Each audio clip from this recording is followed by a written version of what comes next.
Okay बेटा, हम लोग पहुंचे गुडविल चैप्टर में, वैल्यूएशन ऑफ गुडविल में, थियरी वाले पेजेस में। जो सब मैं आज समझाऊंगा वो सब थियरी वाले पेजेस में लिखना, रूल्स वाले पेजेस में लिखना। अब आज का जो हमारा टॉपिक है ना, ये इस टॉपिक को हम लोग बोलेंगे पास्ट एडजस्टमेंट्स। आज के टॉपिक को हम लोग बोलेंगे पास्ट एडजस्टमेंट्स। पास्ट एडजस्टमेंट्स में क्या क्या आता है सब मैं धीरे धीरे समझाना शुरू करता हूँ। ठीक है, थोड़ा बेसिक से शुरू करता हूँ। सबसे पहले ये प्रॉफिट एंड लॉस अकाउंट, इस तरीके का प्रॉफिट एंड लॉस अकाउंट आप लोगों ने सीखा है। अब प्रॉफिट एंड लॉस अकाउंट में नॉर्मली 4 कॉलम होते हैं, 2 column debit side, 2 column credit side, particular amount. अब ये प्रॉफिट एंड लॉस अकाउंट में आप लोगों को पता होना चाहिए कि हमारे बिजनेस के जितने भी रेवेन्यू एक्सपेंसेस होते हैं, जितने भी हमारे बिजनेस के रेवेन्यू एक्सपेंसेस होते हैं, वो हम प्रॉफिट एंड लॉस अकाउंट में डेबिट करते हैं। रेवेन्यू एक्सपेंसेस मतलब वो एक्सपेंसेस जो हर साल होते हैं और हर महीने होते हैं। अब जो भी सारे हमारे बिजनेस में रेवेन्यू इनकम्स होते हैं, वो सब हम प्रॉफिट एंड लॉस अकाउंट में क्रेडिट करते हैं। तो डेबिट साइड पे पीएनएल में आते हैं सारे रेवेन्यू एक्सपेंसेस, क्रेडिट साइड पे पीएनएल में आते हैं सारे रेवेन्यू इनकम्स। ऐसा होना चाहिए, ठीक है, ऐसा होना चाहिए। प्रॉफिट एंड लॉस अकाउंट में सब डेबिट साइड पे रेवेन्यू एक्सपेंसेस आने चाहिए और क्रेडिट साइड पे सारे रेवेन्यू इनकम्स आने चाहिए। तो धीरे धीरे मैं आपको लेवल पे लेके जाऊंगा कि पास्ट एडजस्टमेंट का मतलब क्या। मैं शुरू करने से पहले बता दूं, इस चैप्टर में पास्ट एडजस्टमेंट का मतलब क्या कि आपको अलग अलग ईयर्स का प्रॉफिट दिया हुआ होगा। अब वो जो प्रॉफिट अलग अलग ईयर्स का दिया हुआ है वो रॉन्ग है, गलत प्रॉफिट आपको दिया हुआ है। तो हम उस प्रॉफिट को रेक्टिफाई कर रहे हैं, हम उस प्रॉफिट को में से रॉन्ग प्रॉफिट में से करेक्टेड प्रॉफिट फाइंड आउट कर रहे हैं। तो जो भी हमारी गलतियां हो गई है उनको हम लोग बोलते हैं पास्ट एडजस्टमेंट्स। उन गलतियों को हम सुधारेंगे, उन गलतियों को हम रेक्टिफाई करेंगे। तो कभी कभी हमारा प्रॉफिट बढ़ जाएगा, कभी कभी हमारा प्रॉफिट कम हो जाएगा। बेसिकली हम प्रॉफिट को रेक्टिफाई कर रहे हैं। तो उसके लिए हम बैकग्राउंड में सीख रहे हैं कि भाई प्रॉफिट को रेक्टिफाई करने के लिए, करेक्ट प्रॉफिट फाइंड करने के लिए क्या क्या चीजें पता होनी चाहिए। तो ये पास्ट एडजस्टमेंट का मतलब होता है कि जो प्रॉफिट दिया हुआ है वो गलत है, उसको सुधारो, या प्लस करो या माइनस करो। तो ये पीएनएल अकाउंट नॉर्मली ऐसा बनता है, रेवेन्यू एक्सपेंसेस और रेवेन्यू इनकम्स। इसके बाद आता है बैलेंस शीट। बैलेंस शीट में 4 कॉलम होते हैं, लायबिलिटी अमाउंट, एसेट अमाउंट। ये हमारी बैलेंस शीट में 4 कॉलम होते हैं, liability amount, asset amount. Balance sheet में जो एसेट साइड होता है, इस पे एसेट साइड में आते हैं हमारे बिजनेस के सारे कैपिटल एक्सपेंसेस, और लायबिलिटी साइड पे आते हैं हमारे बिजनेस के सारे कैपिटल इनकम्स। कैपिटल एक्सपेंसेस हमेशा डेबिट होते हैं एसेट में। जैसे कोई भी हमने एसेट खरीदा, लैंड एंड बिल्डिंग खरीदा, मशीनरी खरीदा, तो हमारा एसेट हुआ। तो लैंड एंड बिल्डिंग खरीदना या मशीनरी खरीदना, उसको कैपिटल एक्सपेंस बोलते हैं। तो ऐसे एक्सपेंसेस जो बहुत बड़ी अमाउंट के होते हैं और बहुत साल में एक बार होते हैं। उसी तरह कैपिटल इनकम्स, कैपिटल इनकम्स मतलब ऐसी इनकम्स जो बहुत साल में एक बार होती है और बहुत बड़ी अमाउंट की होती है। तो कैपिटल इनकम्स लायबिलिटी साइड पे आती है। ठीक है, एक बार छोटा सा रिवीजन। पीएनएल में रेवेन्यू एक्सपेंस और रेवेन्यू इनकम, डेबिट और क्रेडिट। बैलेंस शीट में कैपिटल एक्सपेंस और capital income. Capital expenses asset side पे, कैपिटल इनकम्स लायबिलिटी साइड पे। अब जो जो ट्रांजेक्शन्स आपको इस चैप्टर में दी हुई होंगी वो मैं एक एक करके समझाना शुरू करता हूँ।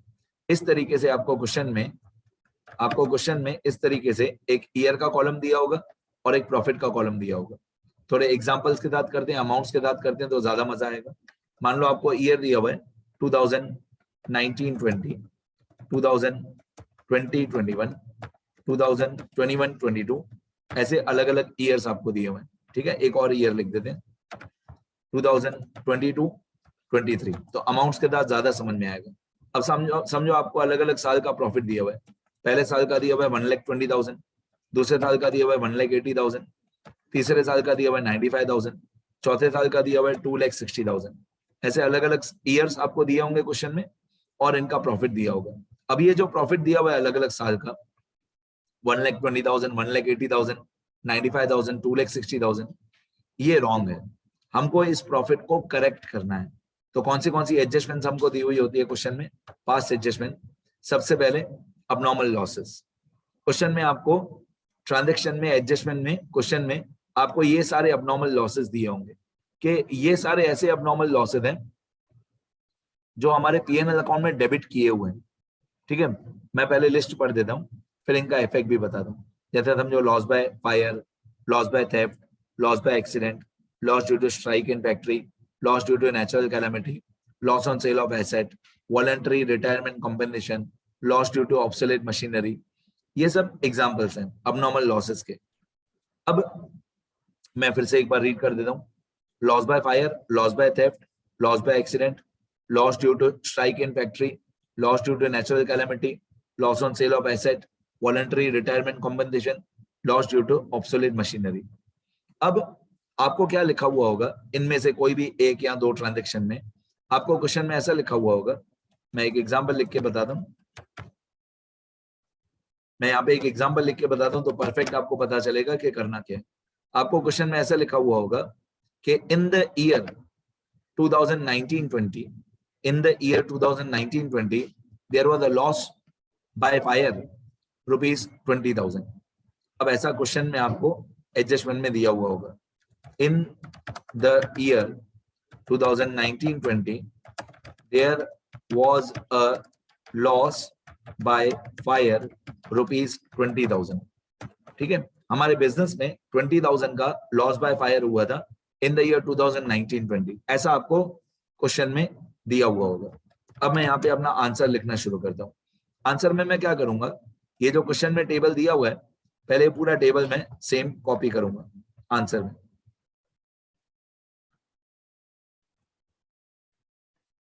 पहले पूरा टेबल जो हमको दिया हुआ है वो पूरा मैं सेम कॉपी करूंगा जो क्वेश्चन में दिया हुआ है, और फिर इन सारे प्रॉफिट्स को मैं करेक्ट करूंगा, रेक्टिफाई करूंगा। देखते जाओ, ये ईयर का कॉलम और प्रॉफिट का कॉलम क्वेश्चन में दिया हुआ है। अब यहाँ पे मैं एडजस्टमेंट्स के इफेक्ट्स करूंगा कि एडजस्टमेंट की वजह से हमारा प्रॉफिट बढ़ेगा कि कम होगा। अब लॉजिकली समझना क्या हो रहा है। 20,000 रुपीज का लॉस बाय फायर हुआ 2019-20 में, ठीक है। अब आपको अपने आप से तीन बातें पूछनी है कि लिखा हुआ क्या है, लिखा हुआ क्या होना चाहिए था, और हम रेक्टिफिकेशन क्या करेंगे। ये तीन बातें अगर आपने अपने आप को समझा दी तो कभी भी पास्ट एडजस्टमेंट्स में आपकी गलती नहीं होगी। ये तीन स्टेप्स आप अपने आप से पूछोगे। एक को मैं बोलता हूं इज मतलब लिखा हुआ क्या है, क्या एंट्री रिकॉर्डेड है, व्हाट इज रिकॉर्डेड। दूसरा, अपने आप से आपको पूछना है शुड बी, कि व्हाट शुड बी रिकॉर्डेड। पहले आपको अपने आप से पूछना है कि कौन सी एंट्री रिकॉर्डेड है, फिर आपको अपने आप से पूछना है कि कौन सी एंट्री रिकॉर्ड होनी चाहिए थी, क्या रिकॉर्डेड है, क्या रिकॉर्ड होना चाहिए, और तीसरा स्टेप होता है कि हम इसका रेक्टिफिकेशन कैसे करेंगे। ये तीनों अलग अलग बातें हैं, what is recorded, what should be recorded, and how it will be rectified. ये तीन स्टेप्स आपको अपने आप को समझाने हैं। कोई भी पास्ट एडजस्टमेंट का टॉपिक है, ये तीन स्टेप्स आपको अपने आप को समझाने हैं। जैसे ये लॉस बाय फायर है 20,000, ओके, ये रिकॉर्डेड है, हाँ रिकॉर्डेड है। 2019-20 के प्रॉफिट में से 1,20,000 में थे, ये 20,000 लॉस बाय फायर जो है ये ऑलरेडी माइनस किया हुआ है, तो हम इसको क्या बोलेंगे, इज। किया हुआ क्या है कि 2019-20 के प्रॉफिट में थे, ये 20,000 loss by fire already minus किया हुआ है, तो इज मतलब ऑलरेडी ये लॉस बाय फायर माइनस किया हुआ है। शुड बी, क्या ये माइनस किया हुआ होना चाहिए था, क्या ये should be, what should have been done, क्या ये लॉस बाय फायर पीएनएल में डेबिट होना चाहिए था, तो हम बोलेंगे नहीं, ये पीएनएल में डेबिट तो नहीं होना चाहिए था क्योंकि अबनॉर्मल लॉस है। जितने भी अबनॉर्मल लॉसेज हैं, ये जितने भी अबनॉर्मल लॉसेज हैं, ये पीएनएल में डेबिट नहीं होने चाहिए थे, ये पीएनएल में डेबिट नहीं होने चाहिए थे। तो इज, क्या ये पीएनएल में डेबिटेड है, हाँ डेबिटेड है। शुड बी, क्या ये डेबिट होने चाहिए थे, तो हम बोलेंगे नहीं, डेबिट तो नहीं होने चाहिए थे। तो आप कैसे रेक्टिफाई करोगे इनको, रेक्टिफाई क्या करोगे आप, ये जो लॉस बाय फायर है, जितना भी लॉस बाय फायर है वो आप 20,000 रुपीज ऐड कर दोगे। कौन से साल में, 2019-20 में, क्योंकि एडजस्टमेंट 2019-20 की दी हुई है, तो 2019-20 में आप यही वाला 20,000 जो है ये ऐड कर दोगे।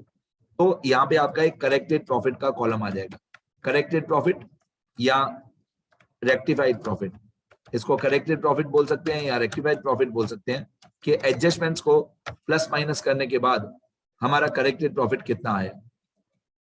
तो फर्स्ट वाले ईयर में 1,20,000 प्रॉफिट था, उसमें हम लोग ये 20,000 लॉस बाय फायर जो है ये ऐड कर देंगे, लॉस बाय फायर, क्योंकि ये लॉस बाय फायर जो है ये अबनॉर्मल लॉस है, ये प्रॉफिट एंड लॉस अकाउंट में डेबिट नहीं होना चाहिए था, भूल से डेबिट हो गया है, तो हम इस लॉस को प्रॉफिट एंड लॉस अकाउंट में से हटाएंगे। आप कोई भी loss profit and loss account में से हटाओगे, किसी भी लॉस को हटाओगे तो प्रॉफिट बढ़ेगा। ये अबनॉर्मल लॉस है, मैं फिर से बोलता हूँ, ये अबनॉर्मल लॉस है, ये प्रॉफिट एंड लॉस अकाउंट में डेबिट नहीं होना चाहिए था, बट भूल से डेबिट हो गया है, और अभी हम इस लॉस को हटा रहे हैं। जब भी आप किसी पीएनएल अकाउंट में थे किसी भी लॉस को हटाते हो तो आपका प्रॉफिट जो है वो ऐड होता है। तो आपका करेक्टेड प्रॉफिट होगा 1,20,000 प्लस 20,000, तो करेक्टेड प्रॉफिट आएगा 1,40,000। नीचे वाले 3 साल में कोई एडजस्टमेंट नहीं है, तो नीचे वाले 3 साल में corrected profit will remain same, मतलब 1,80,000 will remain same, 95,000 will remain same, 2,60,000 will remain same. तो मैंने आपको सिर्फ एक एग्जांपल बताया कि लॉस बाय फायर को क्या करते हैं। लॉस बाय फायर को हम लोग प्रॉफिट में ऐड करते हैं। क्यों ऐड करते हैं? क्योंकि अबनॉर्मल लॉस है, ये पीएनएल में डेबिट नहीं होना चाहिए था, भूल से डेबिट हो गया है, तो हम इसको पीएनएल में से लॉस को हटा रहे हैं, तो हमारा प्रॉफिट बढ़ेगा। तो अल्टीमेटली ये जो भी सारे अबनॉर्मल लॉसेज हैं, जितने भी अबनॉर्मल लॉसेज हैं, उनका अल्टीमेट इफेक्ट क्या हुआ?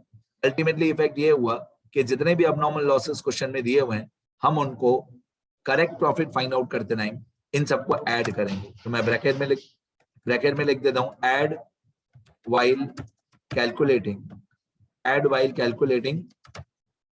Corrected profit, add while calculating corrected profit. तो मैंने हमेशा के लिए एक रूल आपको बता दिया कि भाई जब भी आपको अबनॉर्मल लॉस दिया हुआ है तो आप उसको करेक्ट प्रॉफिट निकालते रहें, आप उसको ऐड करो जितने भी अबनॉर्मल लॉसेज हैं। मैं आपको एक बार पीएनएल अकाउंट दिखा देता हूँ, ये प्रॉफिट एंड लॉस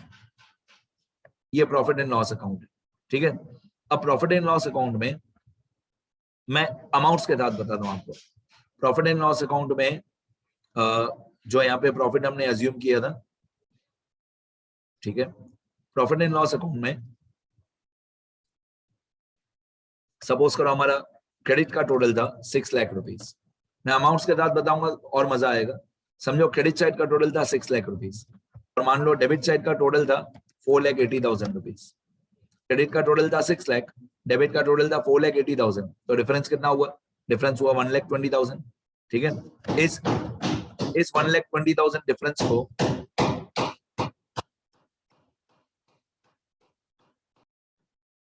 इसी 1,20,000 डिफरेंस को हम लोग नेट प्रॉफिट बोलते हैं, ठीक है। तो मैं यहाँ पे लिख देता हूँ टू नेट प्रॉफिट। अभी मैं अमाउंट्स के साथ पूरा पीएनएल अकाउंट ड्रॉ करके बताता हूँ कि हमारे पीएनएल अकाउंट में क्रेडिट का टोटल 6 लाख था, डेबिट का टोटल 4,80,000 था, तो हमारा नेट प्रॉफिट 1,20,000 आया था। लेकिन इस पीएनएल में, इसी प्रॉफिट एंड लॉस अकाउंट में, हमने एक 20,000 रुपीज लॉस बाय फायर लिखा था। टू लॉस बाय फायर, हमने प्रॉफिट एंड लॉस अकाउंट में लॉस बाय फायर 20,000 रुपीज लिखा था। अब दिमाग लगाओ, इस 20,000 लॉस बाय फायर को अगर आप प्रॉफिट एंड लॉस अकाउंट में दे, ये 20,000 को डेबिट वाली किसी भी ट्रांजेक्शन को आप प्रॉफिट एंड लॉस अकाउंट में दे डिलीट करोगे।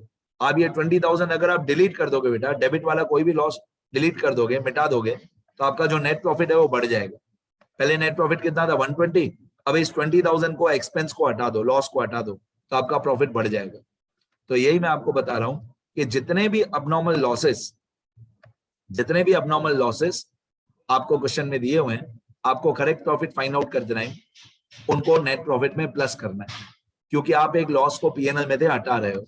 उसी तरीके से जितने भी अबनॉर्मल प्रॉफिट्स क्वेश्चन में दिए हुए हैं, ये अबनॉर्मल प्रॉफिट्स की भी मैंने लिस्ट बनाई हुई, जितने भी अबनॉर्मल गेन्स या प्रॉफिट्स आपको क्वेश्चन में दिए हुए हैं, उनको करेक्टेड प्रॉफिट फाइंड करते नहीं आप डिडक्ट करोगे। डिडक्टेड वाइल कैलकुलेटिंग क्या? Corrected net profit. जब आप करेक्टेड नेट प्रॉफिट निकाल रहे हो, तब आप इन अबनॉर्मल गेन्स को या अबनॉर्मल प्रॉफिट्स को आप माइनस कर दोगे। उसका ये एग्जांपल है, एक profit on sale of asset, एक interest on non trading investment, एक इंश्योरेंस क्लेम रिसीव्ड, एक डिविडेंड रिसीव्ड, ठीक है। मैं ये भी समझाऊंगा कि ट्रेडिंग इन्वेस्टमेंट क्या होती है, नॉन ट्रेडिंग इन्वेस्टमेंट क्या होती है, ये भी समझाऊंगा। फिलहाल मैं सिर्फ इतना बता रहा हूं कि कोई भी अबनॉर्मल गेन, दिमाग लगाओ, कोई भी abnormal gain profit and loss account में क्रेडिट किया हुआ है,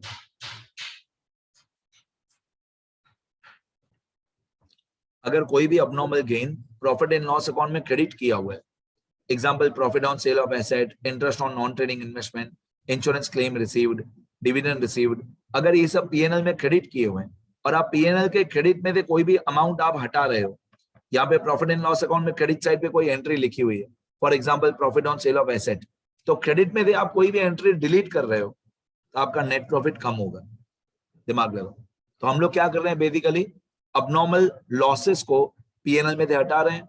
अब अबनॉर्मल लॉसेस को पीएनएल में से हटाओगे तो प्रॉफिट बढ़ेगा, और अबनॉर्मल गेन्स को पीएनएल में से हटाओगे तो नेट प्रॉफिट कम होगा। तो मैंने रूल भी लिख दिया ब्रैकेट में कि अगर अबनॉर्मल लॉस दिया हुआ है तो उसको ऐड करो, और अगर अबनॉर्मल गेन दिया हुआ है, अगर कोई अबनॉर्मल गेन दिया हुआ है तो आप उसको क्या करोगे, डिडक्ट करोगे, लेस करोगे, ठीक है। और भी पास्ट एडजस्टमेंट में टॉपिक्स आते हैं, सेल ऑफ मशीनरी और asset wrongly credited to PNL, purchase of machinery और asset wrongly debited to PNL, ये भी सब समझाऊंगा पर इस वीडियो लेक्चर में नहीं। और भी पास्ट एडजस्टमेंट अभी और भी कंटिन्यू होगा, ठीक है। अभी मैंने अबनॉर्मल लॉसेज और अबनॉर्मल गेन बताया। तो समरी में शॉर्ट में इतना याद रखो कि अबनॉर्मल लॉसेस क्या करोगे, प्लस करोगे, और अबनॉर्मल गेन्स या प्रॉफिट्स क्या करोगे, माइनस करोगे, और उनके सारे एग्जांपल्स मैंने यहाँ पे लिख दिए, ठीक है। इतना लिखेंगे सब लोग, मैं धीरे धीरे स्क्रॉल कर देता हूँ, इतना लिखना पहले थियरी वाले पेजेस में।